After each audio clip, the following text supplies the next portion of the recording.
It was lovely to see all of our children back in school today. Thank you for joining this parents briefing tonight.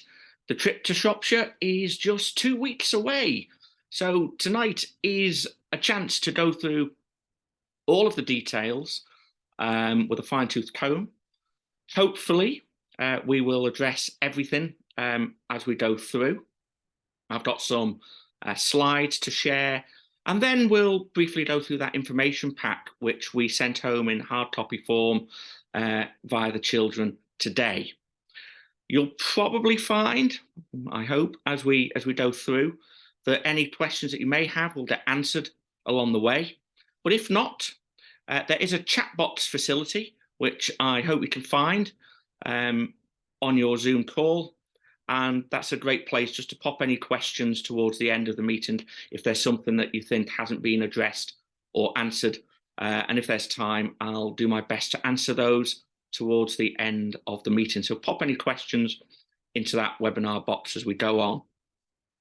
I am recording the webinar, which I'll post up on the school website. That's laxey.sch.im and or doon.sch.im. And this webinar will be available to watch again on demand at your leisure later on tonight. So if there's any information that you can't quite remember, you'll be able to go back and watch that. And it's also handy just to direct any people to who haven't been able, for whatever reason, to join us on the live broadcast tonight as well. So hopefully that's all the housekeeping. Let's talk about our trip to Shropshire, which I know the staff team are looking forward to, and I can also tell that the children are starting to look forward to this as well. Monday, the 8th of May to Friday, the 12th of May, 2023. First thing to say, when we booked this, that was an ordinary week. Since then, events have happened, and the king has decided he is going to get his coronation the weekend before we go. And as a result of that, the Monday is now designated as a bank holiday. I think we've already put this information out there, but just to let you all know and to confirm and clarify, Monday, the 8th of May, it is a bank holiday for the King's coronation, but we are still going ahead anyway. It's not going to affect our trip. I've been in touch with the centre. They're still planning to open and operate. They've taken our booking and they intend to honour it. So a bank holiday, and mums and dads, you get a bank holiday without your children, who will be with us on a coach going to Shropshire. It's our first off-island trip for a couple of years as a federation of schools. You all know the COVID story, which suffered so much for so long. So it is really great to be able to resume going off island with our year sixes as the pinnacle of their time at Laxey School and Doon School. The Venture Centre on the Isle of Man is where we've been going with our children for the last couple of years. And the Venture Centre is absolutely great. It is a fantastic resource that we have on the Isle of Man, and both Laxey School and Doon School will continue to use it. We're planning to use it with our year fives later this term as well. They are brilliant, but it is just down the road from Laxey. It's just down the road, even more so from Doon.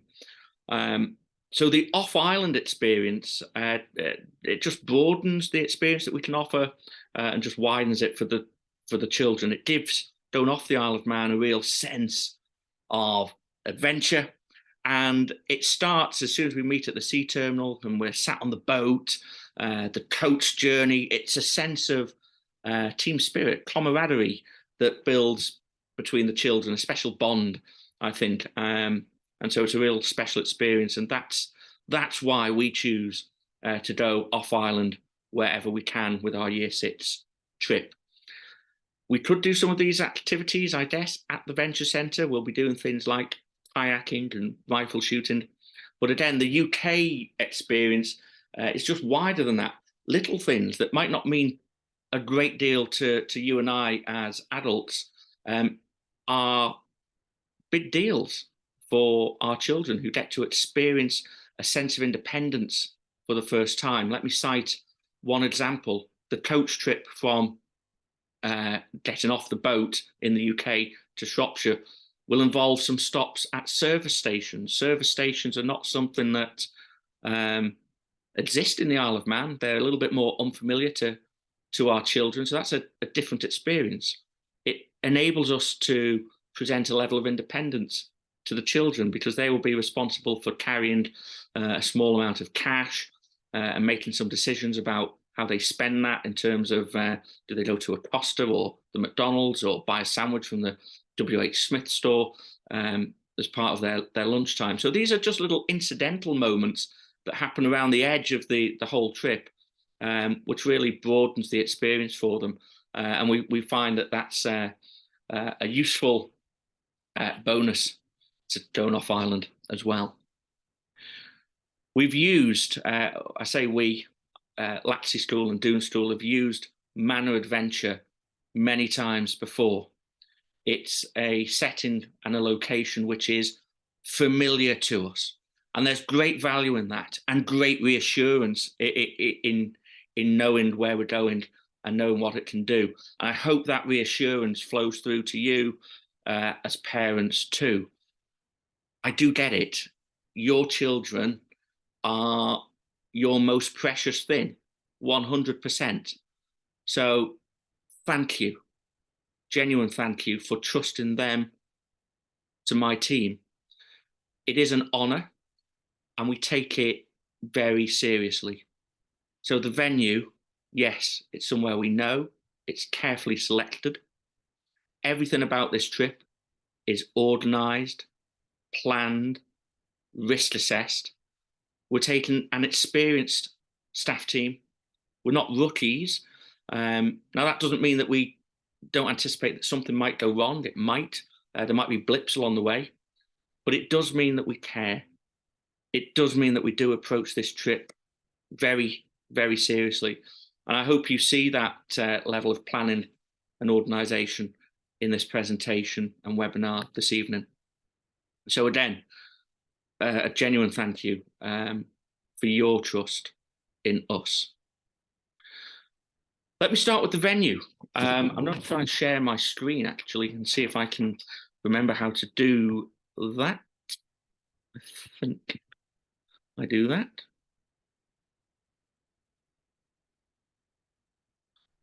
And hopefully that's working. So yeah, let me start with the venue.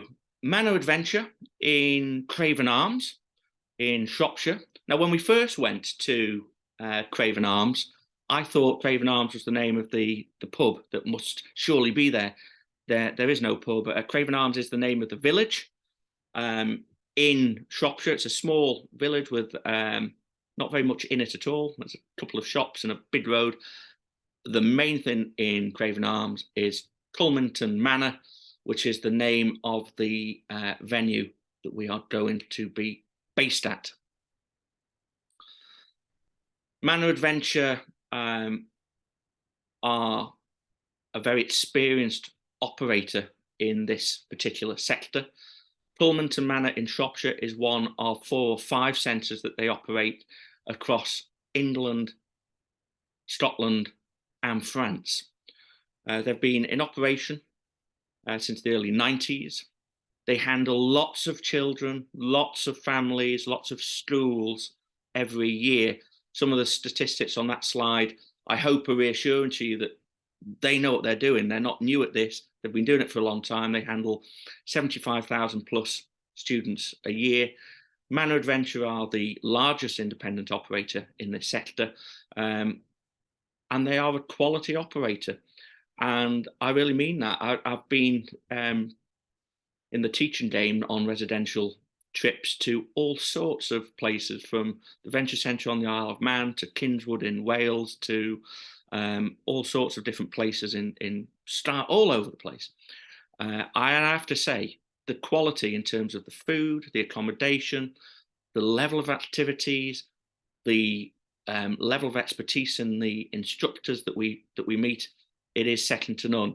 I'm really impressed with Manor Adventure and Culmanton Manor in Shropshire, and it's why we've continued as a federation of schools to use them over the years. Manor Adventure offers, as I've alluded to, first-class facilities, and later on I'll show you some photographs of the centre and the accommodation. It is a safe and secure location. So earlier when I opened this presentation, I talked about Craven Arms not being a pub, but being a small village. There's something in the size of that village which I hope is reassuring to you as parents. It is a quiet place. It is safe and secure.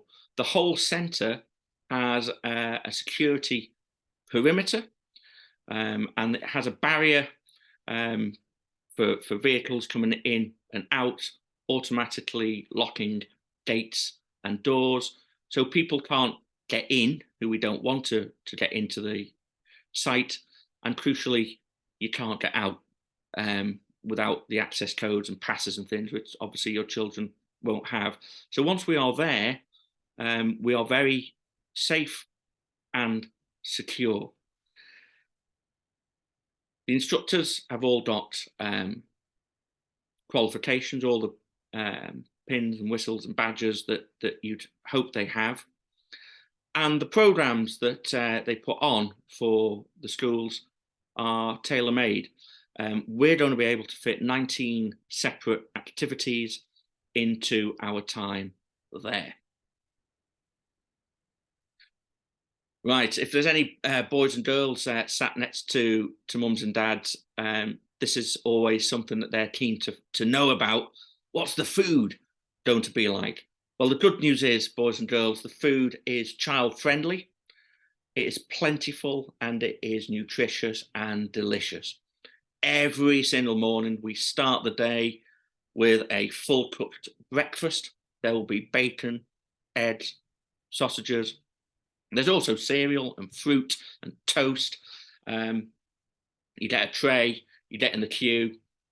It's all cooked on site, and you take what you want. So if you're not feeling like the full cooked breakfast, you take the items that suit you, but it's plentiful, and you can go back up and have more if you're really hungry.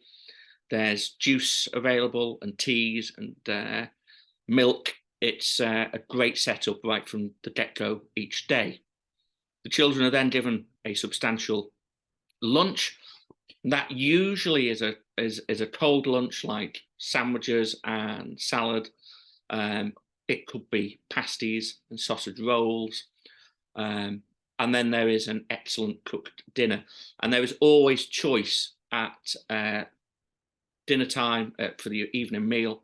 There are different options, things like baked potatoes with different fillings, lasagnas, pastas, tomato pastas, pizzas, chips, whatever you think of, you'll encounter it over the course of the week.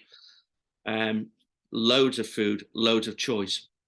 Vegetarians and vegans are automatically catered for. There's always options for vegetarians and vegans each day. Special diets are catered for as long as we know in advance and let the centre know. And there's an opportunity for you just to flag that up with us. I know we've probably got it on our system somewhere, but in the packs that went home today, there's a form. We'll look at it later, and there was an opportunity on one of the forms for you just to flag up any special diets, which might be a nut allergy, or an allergy to a different sort of food, or perhaps a gluten-free option. As long as they know about it, they will cater for it. And over the years that we've been at Manor Adventure, we have flagged up with them, we need gluten-free, we need, we've got children with dairy allergies, we've got children with nut allergies, and they've always been exceptional in making sure that there are options available for children who need a special diet. What they don't do, and what we don't advocate, is we don't cater for fussy eaters. So you just heard me talk so enthusiastically about the quality and the range and the choice of food that's available each day.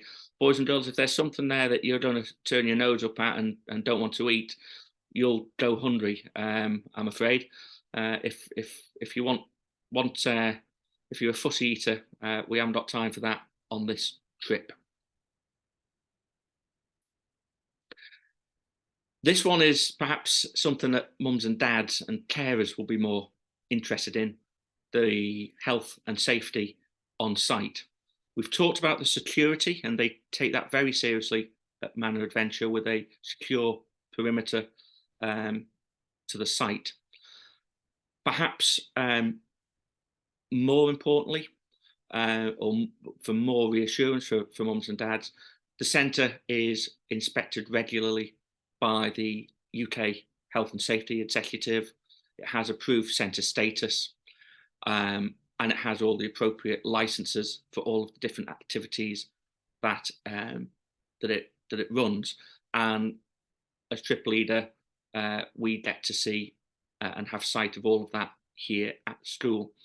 It's also a centre that's approved by Isle of Man Government and the Department of Education, Sport and Culture. It's on their approved list of suppliers of this type of opportunity for children. So it's got all of the insurance aspects that you'd expect. All of the activities are fully risk assessed. If parents really wish to see copies of those, feel free to ask and I will share those. But rest assured, the activities are risk assessed. I have sight of all of that. And we produce our own school risk assessment on top of that, which takes in the travel, the boat, contingency plans for what happens if the boat doesn't sail. All of that kind of stuff is thought about and planned and risk assessed as well. What I like about Manor Adventure is that, as well as the staff from the school accompanying the trip, there are always on site 24 hours a day staff members from Manor Adventure, with duty managers and duty staff who stay on site and sleep on site, so that it's always covered. There's a great radio system that all the staff can use to communicate across the site with each other. And there is a 4x4 rescue vehicle. I mention that because the rescue vehicle is also useful for any off-site trips that might be needed to GPs or hospitals or anything like that. But in addition to the vehicle that they make available to us at Cormonton Manor, we also take our own car. One of our team, Mrs. Walker, this year will be taking her car with her to the centre. We find that having our own car on site is really useful. So these are all, this is the scary bit, because these are the what ifs. But what if there was an accident that required somebody to go to hospital? Well, we know where the hospital is. The closest hospital is in Ludlow. We have had to use it with children in the past. We can put children into the back of the car and drive them there if it's a minor injury. We'd obviously seek an ambulance if it was anything more major than that. But we've also got a car in case we need to get a parent over. You can just hop on a flight and we can send Mrs. Walker to zoom off to the airport and pick you up and take you wherever you need to go. Now, I really hope we don't have to use any of that kind of stuff for those sorts of reasons. But I just share that to demonstrate that we have put these contingencies in place, and we've tried to think of all the different scenarios, and having a car of our own there, it is going to be very helpful. This is just this slide is just showing you an example of what the each day will look like. So on our first day, on Monday, when we've got off the boat and made our way down there, we'll arrive hopefully around the 2:30, 3 o'clock mark. And day one, we'll be shown to our accommodation. We'll do a fire drill. You can see how important health and safety is taken here. And then we get into our first outdoor pursuit at around 3:30. The activities, the outdoor pursuits last about 1.5 hours. We'll do our second one at about 7 o'clock that evening. So you can see it's a really full day. In fact, we'll do 5 outdoor pursuits per day. So on Tuesday, our first one would start at around 9 in the morning. So you will be tired, boys and girls, at the end of each day. The different activities that we've selected are designed really to build some of these things that you see on the screen. Um, it's outdoor education. It definitely develops an inner confidence, personal achievement, self-esteem, social skills, team building. It's new and it's exciting opportunities where respect shines through. And I can genuinely say that when children overcome moments and achieve something, they look down where they have to abseil and they go for it, or they hold on to the rope before they swim across the river to the other side, and they have that moment. The sense of personal achievement is enormous. The confidence boost, fantastic, and the encouragement that they all shout and give to each other is team building and team bonding. But I hope also that you can see there's a real natural synergy with some of those types of outcomes of this trip to the stuff that we push, promote, and heavily believe in at Latsey School and at Doon School. And I'm talking here about our learning habits of being brave, sticking at something when it's difficult, and our Doon High Five, which talks about perseverance. All of those learning skills that we develop in school are enhanced and augmented by what we get up to at Manor Adventure, because some of these activities, boys and girls, they are dangerous, which is exciting, isn't it? But you can see that the danger is managed carefully. In this photograph is a young man who's got the hard hat on and all the safety equipment. It's definitely going to be exciting. There's going to be moments where the palms of your hands are sweaty. You feel your heart beat in your chest. That's exciting stuff. But it is going to be demanding, physically demanding, definitely, but mentally challenging and mentally demanding too, especially if you're overcoming fears, or perhaps you're working on an activity that is logical and problem solving based, and you have to think through different scenarios to arrive at solutions. It can be a bit unnerving. One of the activities that we've booked is called the Underground Maze. Now, I don't want to steal the thunder of the trip and give too much away, but it's an activity that strips you of some of your senses.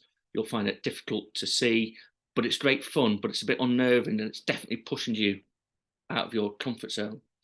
But the big one, the overall package that we offer here, is this idea of independence, this first big step away from the security of mum and dad.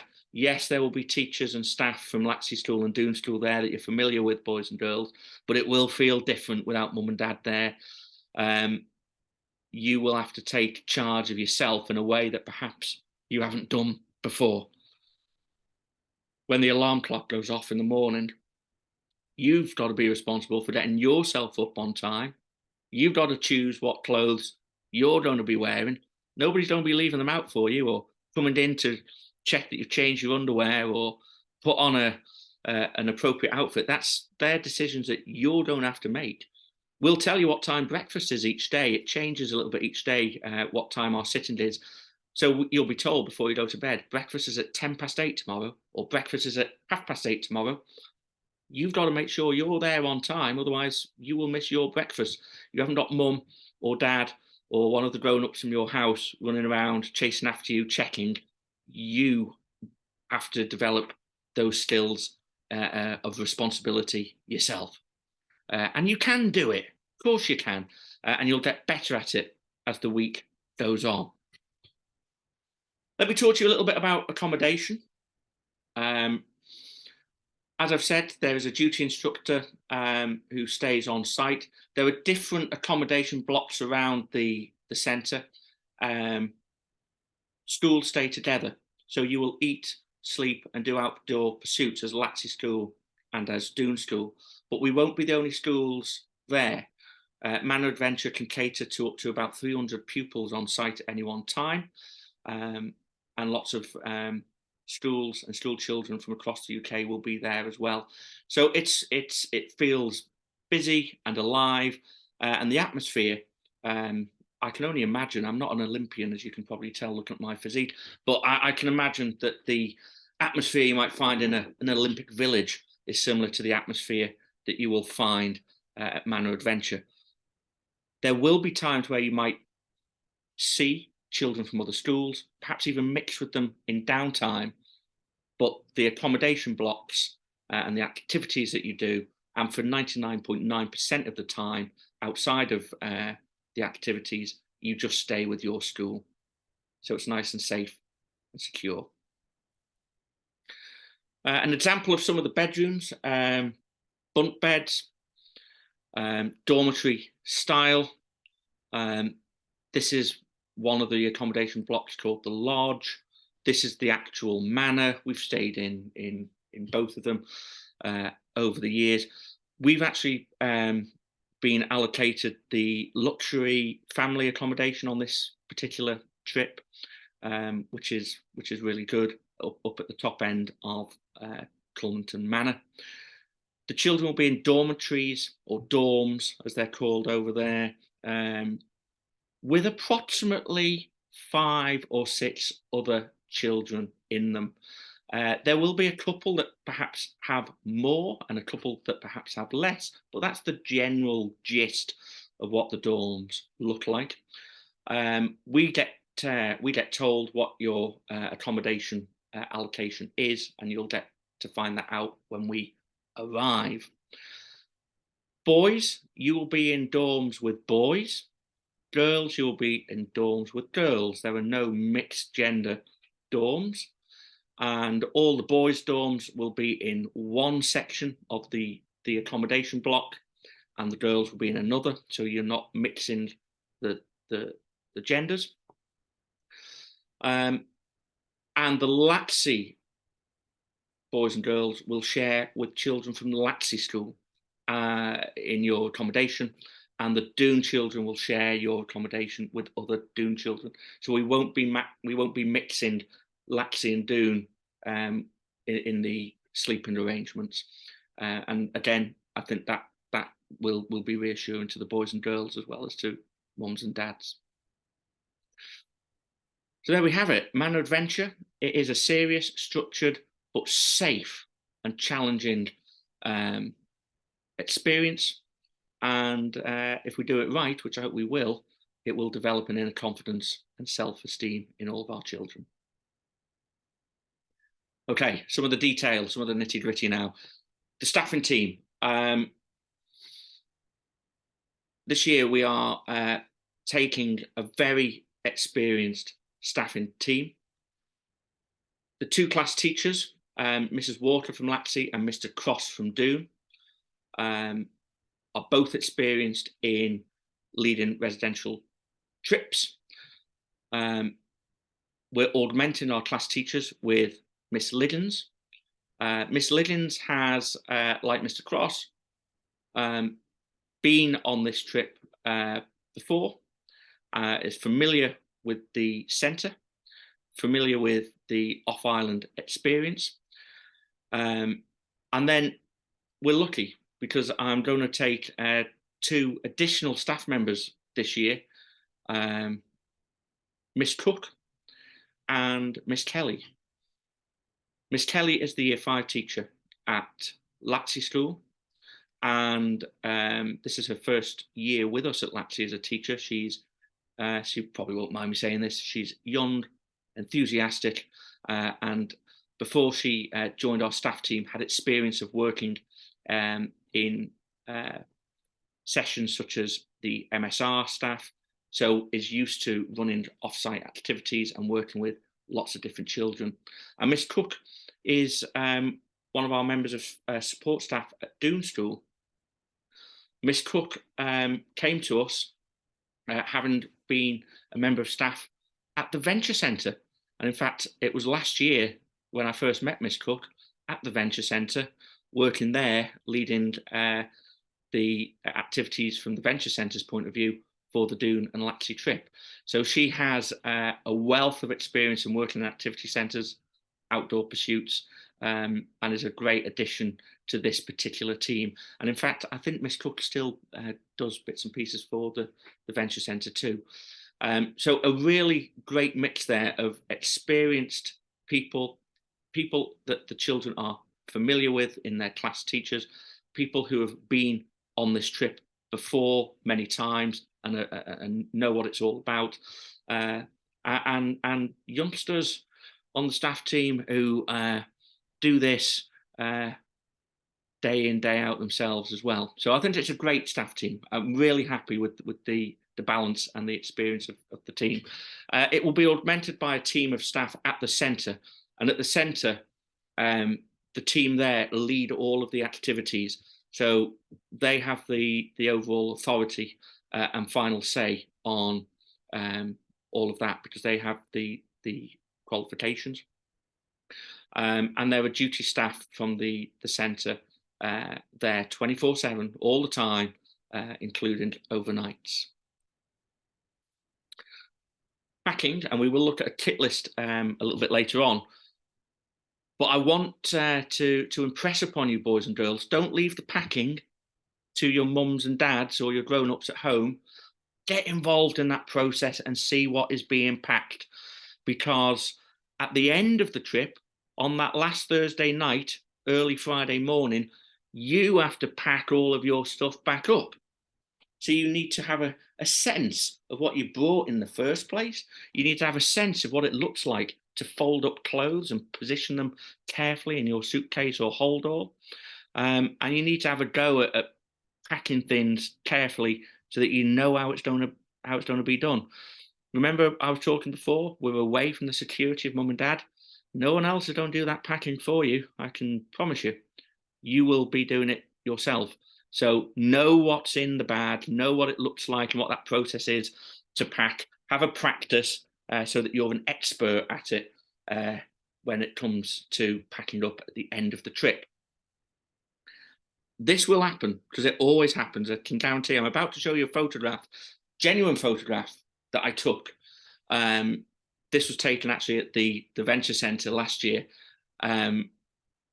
just before we get on the coach to come back.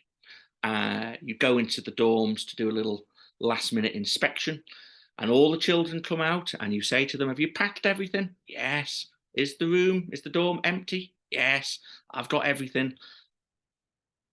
Here's a picture of a dorm at the end of the trip, when I was assured by the boys in that room that everything was packed up. So you can see what we're faced with at the end of this trip when we're trying to encourage children to get packed. So involve them in the packing process, please, mums and dads. That would be very useful. Here is a kit list.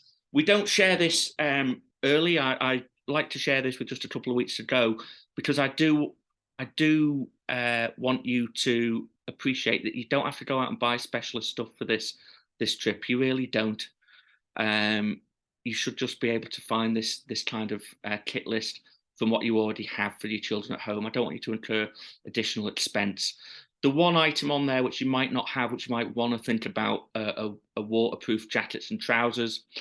But it's not 100% essential. Just old clothes that you don't mind getting wet is absolutely fine. But if you've got some waterproofs, pack them. That would be useful. Hat, gloves, lip balm is a good little tip. But it's really about layers, lots of warm layers, t-shirts, jumpers, jerseys, vests, trackies, joggers, anything like that is going to be really useful. We'll talk more about the kit list when we look at the information pack. But I just wanted to highlight a couple of other bits on this particular slide. No wellies, please. Sometimes that might feel like a good idea to pack wellies, but we find that they get a bit squelchy. We've had welly burn in the past, so don't pack wellies. Trainers are better. At least 2 pairs of trainers, one that can stay dry, one that you don't mind getting wet. No shorts. If you do pack shorts, we find that children put the shorts on and legs. I don't know why, but for some reason, if it's a hot day, they get missed when children are applying sunscreen. Ginny nettle stings, ticks. There's all sorts of reasons why we don't encourage shorts. So just don't pack them. Long trousers are better. You will need a sleeping bag. You will need a pillowcase, and you will need to bring a pillow as well. you will need to bring a pillow. If you don't bring a pillow, you'll just be lined on a mattress. So please pack a pillow. Prizes will go to the people who come up with the most ingenious ways of attaching their pillow to their suitcase on the day of travel. We don't need hair straighteners, boys, so please leave those at home. Hair dryers are acceptable. One little tip from me, I'm not going to force or push this, but if there are, and it's usually, I'm trying not to be stereotypical, but it's usually girls with long hair who need hair dryers. Girls, get together with your friends. We're taking over 40 children this year. We don't need 40 hair dryers on site. If there's some of you who can clump together and say, we'll take a hairdryer and share, that works really well. Deodorant is good. Boys and girls, please pack deodorant. Not sprays, make it roll on deodorant, please, because the sprays can sometimes set off the smoke detectors in the building. So we prefer not for that. If you would like to, you can bring some card games, books to read, quiet activities. That's really useful for the ferry journey, the coach journey, and the downtime that you will sometimes have where it's not structured. You've just got time to go to your dorm, perhaps a half an hour before or after a meal, just to maybe freshen up or relax or get prepared. And that there might be opportunity there where you just want to read a book or play a game with your friends. Some children like to bring a notebook and keep a diary or journal. It's optional. I don't force that on anybody, but it's something that you might want to consider. Again, a camera might be something that you might want to bring. We do say no mobile phones, no iPads or electronic gadgets for a couple of reasons. One, it's not insured and it's not something I've taken insurance out for. Two, centre isn't insured for it, and the centre's philosophy is outdoor pursuits and time away from screens. So we're keen to embrace that philosophy. And the mobile phones, it's part of this whole away from the security of mum and dad, developing independence. The mobile phone sometimes, and in the days before mobile phones, when it was the landline at the centre, it's harder to break this idea of being homesick, which some children will say they are, might even believe they are, and the crutch of phone contact back home is too much. Anyway, that's the decision that we've made. No mobile phones, and children soon get used to it. Any that we find on the trip, they'll just be confiscated and returned to parents when we get back to the Isle of Man. I used to say don't pack snacks, but there's no point because everybody does. So pack some snacks, bickies and things in your bags as well. Okay, that's the end of the slides. Let me now have a go at sharing the pack of letters that hopefully you got today as well.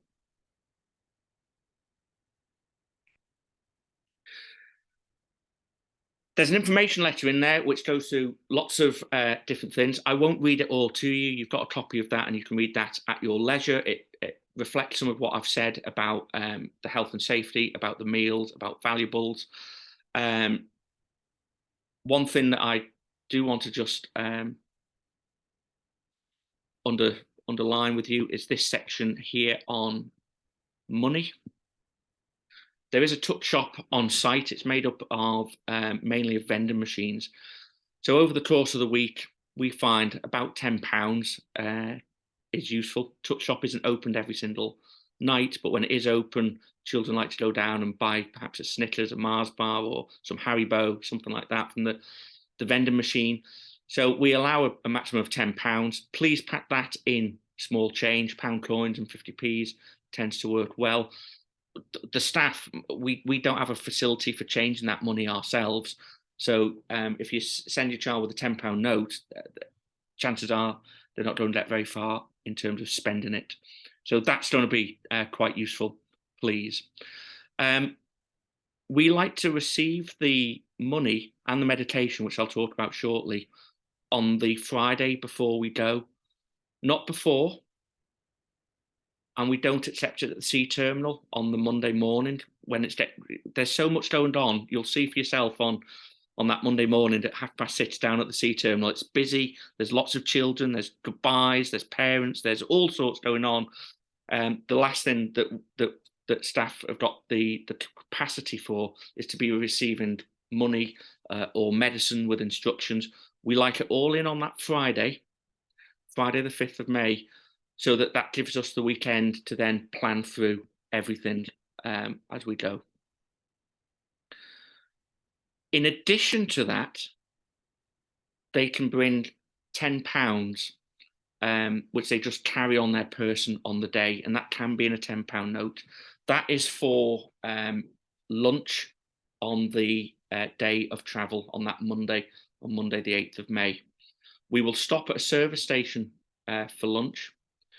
Usually it's Chester services, but it's about an hour or so into the drive. We stop for lunch.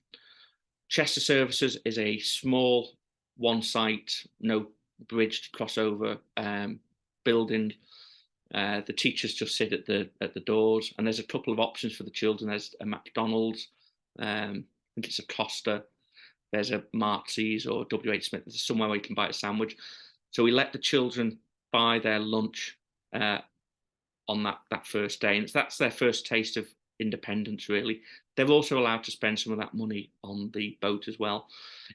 £10 will easily cover that. If you'd like to provide packed lunches or snacks, light snacks for the ferry, or sandwiches, you're more than welcome to do that as parents as well. That's absolutely fine.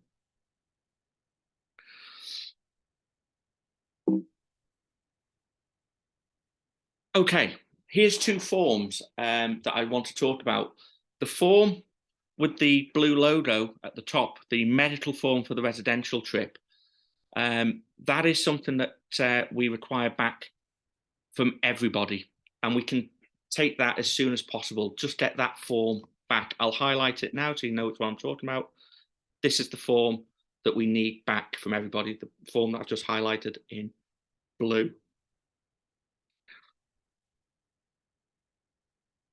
On that form, there's a couple of spaces which I just want to draw to your attention. You're not under any obligation to sign that part if you don't wish to. That part of the form is you giving your written consent to the staff team to make a decision about a child having to have an operation or perhaps something like a blood transfusion when we're over there. Now, there is absolutely no way that we are going to make that decision without making very, very serious attempts to contact parents. That is just a contingency, a backup, that if we've tried and we can't get hold of you, or perhaps it is so urgent that we just have to make a decision there and then, that you've given us permission to do that.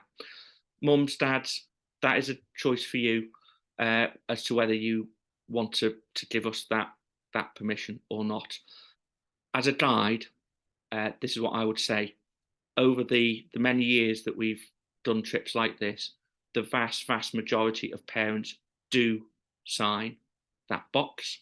The vast majority of parents do want the contingency of having an adult who they trust, who can make a decision in those circumstances. However, it's only a majority. There are always some parents who don't choose to sign that box. So if you choose not to, for whatever reason, you're not alone. That's just a decision that is for you to make. This box here is just useful to highlight any information that you think we might need to know about. I know we've probably got it on our system somewhere. Well, we definitely have if you've got medical conditions or things, but this is just a really fresh, up-to-date relevant right now kind of data collection from us, from you, about any allergies that we need to be aware of. There's also a space here just to let us know about any dietary requirements. So that form I need for everybody. And just as soon as you filled it in, send that back into school, please. We will keep chasing you for that one. The second form, it's called Form 3B, and I'm just highlighting it now in blue, is the agreement for school to administer medication form. You only need to fill out this form if there is some medicine that you want us to give to your children. And there are two scenarios really that this might apply to. One is if there is a regular ongoing medicine that your child definitely needs to have. So that might be, to cite an example, it might be a tablet that the children need every single day at 2 o'clock in the afternoon. This form needs to be filled out with all of the instructions on for that. It might be something like insulin delivery. It could be antibiotics, that your children have just started a course of antibiotics just before we set sail on that Monday morning. So you know they have to have it every day at a certain time. Fill out the form for that. You'd also need to fill it out if you were making the choice to send some occasional medicine. And by occasional medicine, I'm referring to medicine that children don't have to take regularly every day, but it's something that you feel comfortable sending and allowing school and the child to make a decision about whether they access. And the two most popular occasional medicines that get sent by parents are Calpol, or a paracetamol of some sort, where a child knows their own body and symptoms and signs well enough to be able to say, I've got a headache, I need some Calpol, and they can ask the teacher and the teacher will administer it. And the other one that's popular in this space is an antihistamine, something like Piriton or Claritin. But there might be other things that you want in that space. So if it's for regular or occasional medicine, you do need to fill out one of these forms. Place the form and the medicine into an envelope and bring that to school on Friday, the 5th of May. Again, we like to collect it not before, because we don't want medicine hanging around if we don't need it. So we like to collect it before the trip at the last possible moment on that Friday. That gives the staff a chance over the weekend to draw up a big rota of who needs medicine and when, and to go through it all and to come up with a plan for how we're going to do it. And then we're all organised and ready to go for when we set sail on the Monday. And it's for that reason, again, that we don't accept it on the Monday morning down at the sea terminal in that rush, that melee of activity. We've already planned. We've got a plan at that stage. So if you want the medicine, occasional or regular, please fill out that form. And then there's the kit list, which you can see. I didn't put this on the kit list, but just so that you know it is allowed.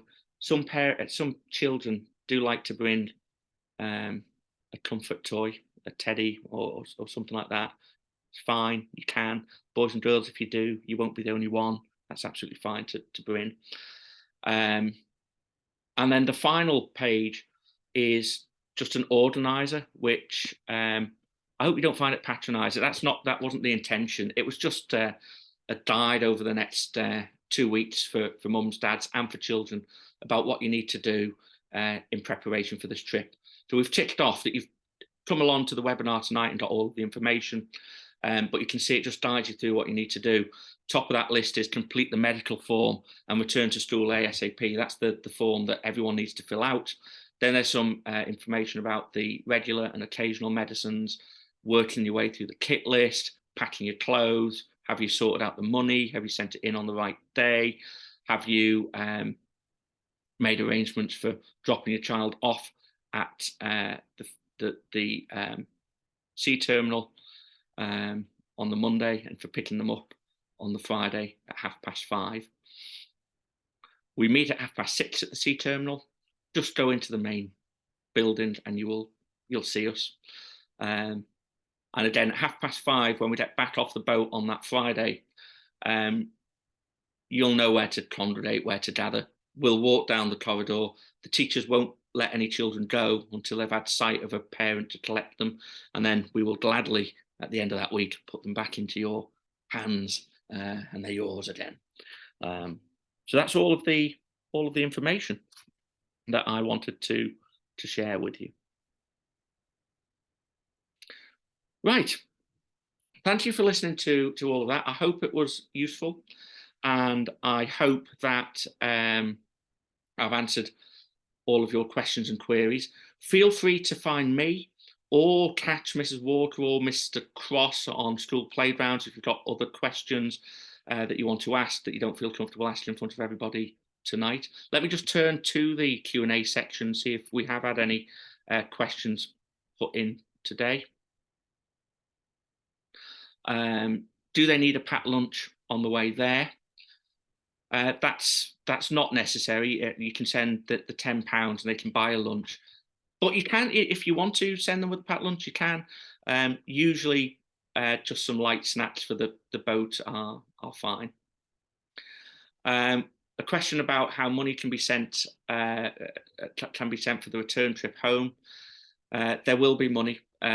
We talk to the children about that £10 that they bring, and we make sure that they have got some money for the trip home. On the day that they come back, breakfast and lunch are included in the cost that you've already paid. The centre provide a packed lunch, so they don't need the money in quite the same way, because they will have breakfast before they leave. They will have a lunch when they get up to the ferry terminal, and then they get back for tea time, and that's for you to give for tea. And a question about the service station, about how we safeguard it. We create a system of independence for the children, but absolutely you can rest assured that it is supervised thoroughly. You've seen how many staff I'm taking. We have staff on the doors. We have staff stationed at toilets, and the other staff walk between the different sections in the service station.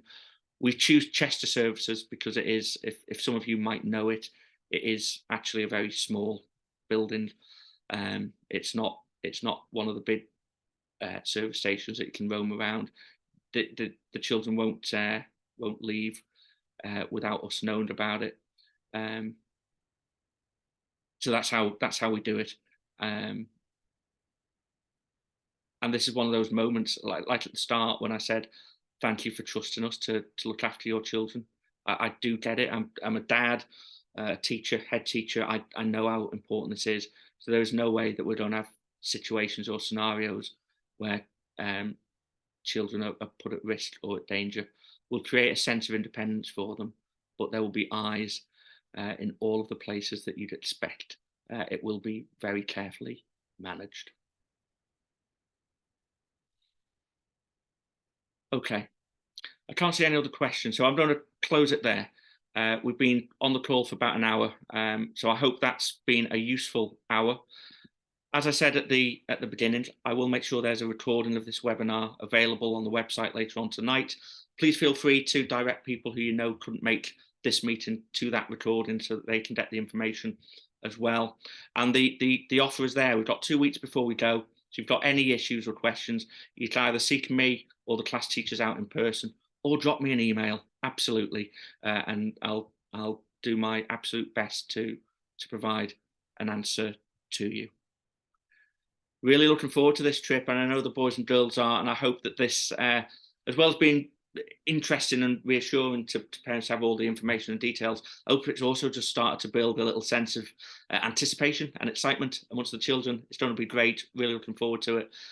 Thank you for your time this evening. I'll leave it there. Take care, everybody, and boys and girls. See you tomorrow at school. Take care. Good night. Bye.